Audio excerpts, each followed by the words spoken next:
Folks, welcome to Coffee and Revelation on Tuesday.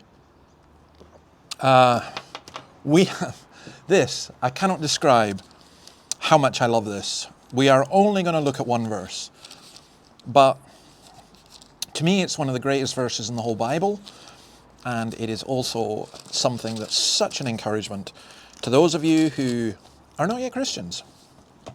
And I say not yet because I hope you'll understand what's being said here. This is an invitation. And for those of us who are Christians, it's good for us to be reminded. Then the angel said to me, "Write this, blessed are those who are invited to the wedding supper of the Lamb." And he added, "These are the true words of God." So let's just do this very carefully, because this is what Christianity is all about. Firstly, he's commanded to write.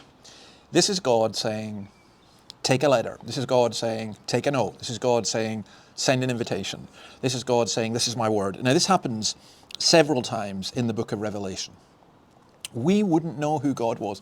I'm reading just now some wonderful book on philosophy by Peter S. Williams. Just fabulous, absolutely fabulous. But as Peter himself argues, we only know God by revelation, if he reveals himself to us. And this is what he's doing. He's writing something here. And it's a wedding invitation. There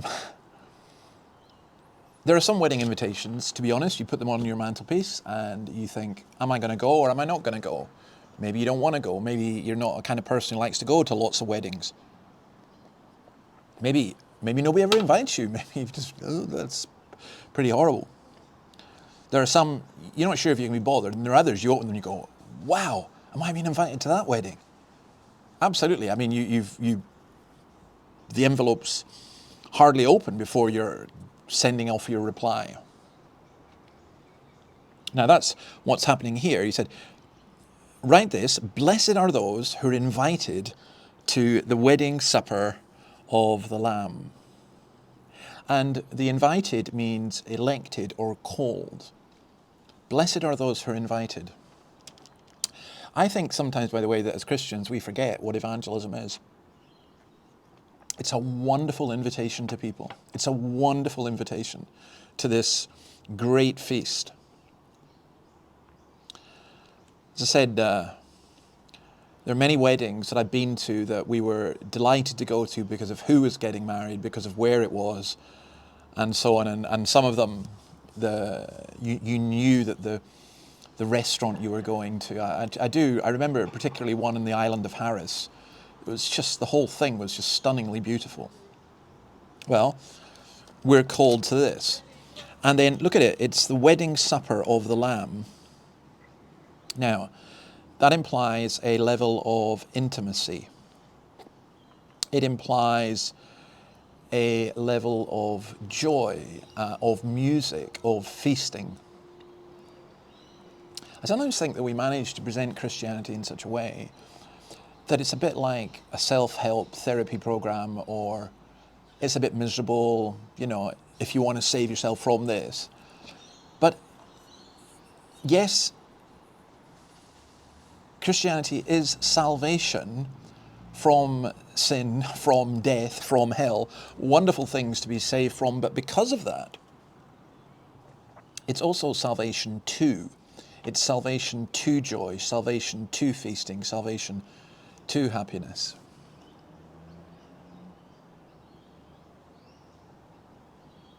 I think of my own father just now.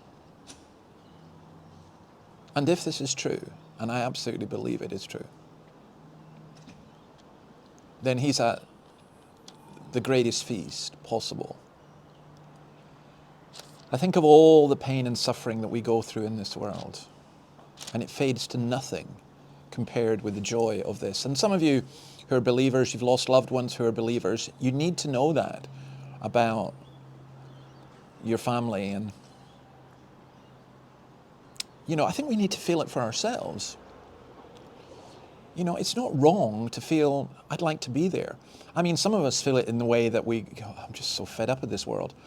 But can I urge you to think of it in a more positive way? You just want to go. You just want to be there. You want to go. I'll get carried away with this. So it's little wonder here that the angel then tells John, blessed are those who are invited to the wedding supper of the Lamb. These are the true words of God. John will remind us at the end of this book that there is no need to add to them or take away from them. The question is, do we believe them and do we act upon them?